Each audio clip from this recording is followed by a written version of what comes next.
Sorry, I lost you. I ran out of time. Yeah, he played Santa Claus in Ernest Saves Christmas.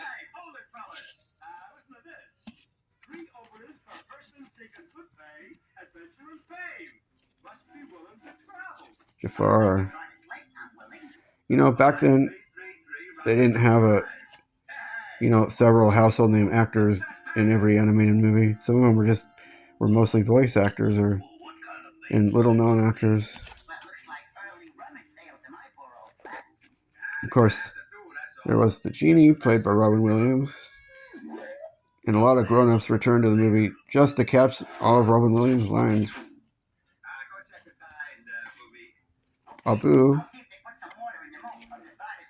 I had a stuffed animal of Abu. Iago, played by America's dirty uncle, Gilbert Gottfried. Yeah, such a distinctive, raspy voice.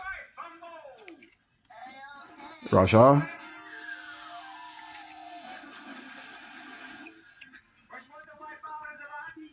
And the magic carpet. Cool.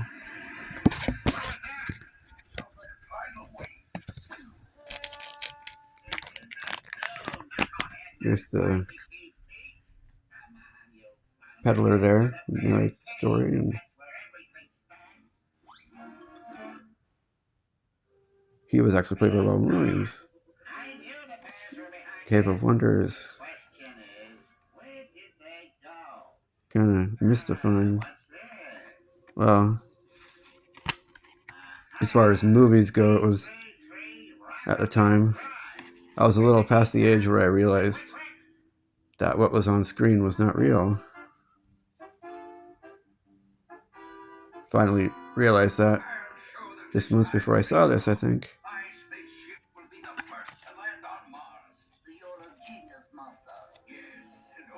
Rebellious Princess. And Jafar's manipulative, hypnotizing snake.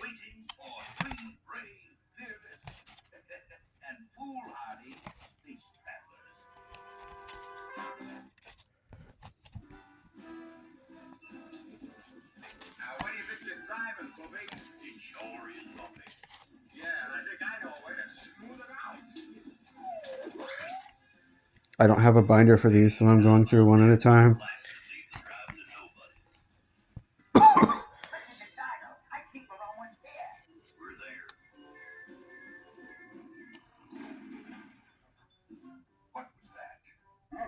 Aladdin and The Lion King were my favorite movies when they came out.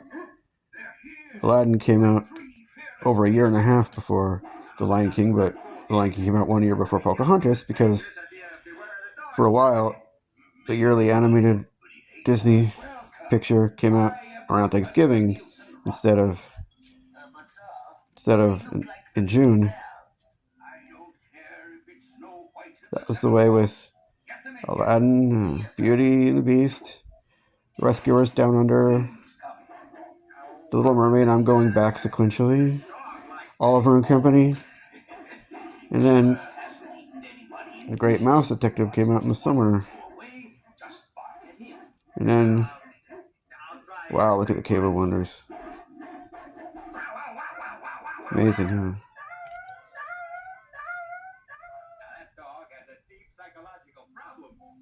One of the most visual arresting places in animation.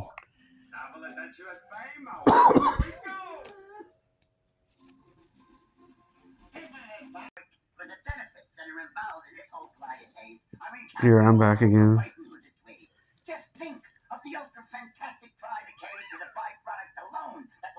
One of the big action scenes in the movie where Abu touches the forbidden treasure. This is pretty much a reference to Raiders of the Lost Ark, the Cave of Wonders. Pretty much everything happens in this, I think. Except there's no magic lamp and not a monkey that touches a giant ruby. But one of the best action sequences in Disney animation. And clinging to the cave, that is sure tense.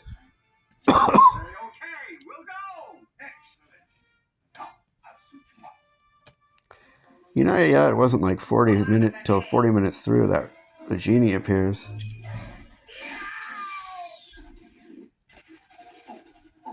Sorry, Mr. Peebly. I just can't get used to these power breaks.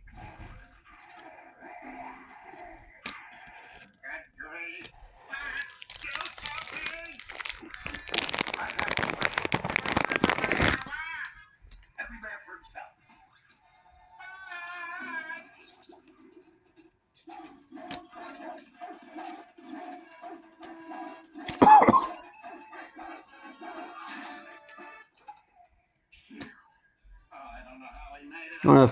Another funny part in this is that where the Sultan briefly snaps out of his hypnotism as the princess will marry me. He's like, but you're so old. I mean, she was no older than 18 and he was 40 something.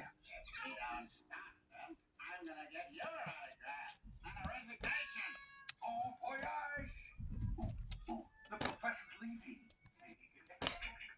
Mars will be mine. All mine. That's a chance. Come on. Now's our chance.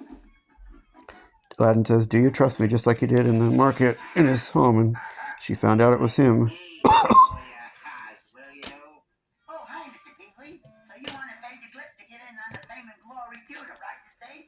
Yep, when I was that age and I saw this, I thought it was the best movie I'd ever seen. Although Pinocchio was what I thought was before that. And you're going to Mars with them.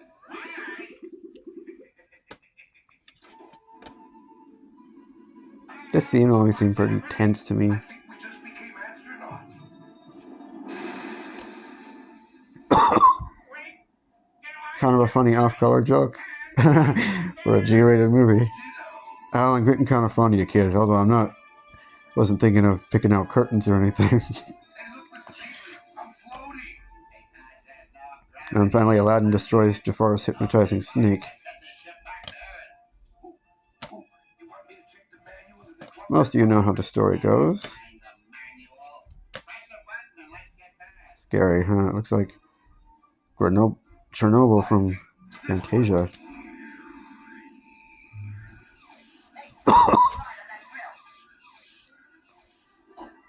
Oh, although it's funny how Jasmine pretends like the genie made her fall in love with him. And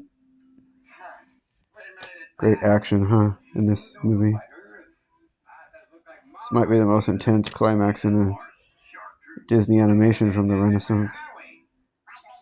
Or for any decade, any era of Disney. Aladdin is a true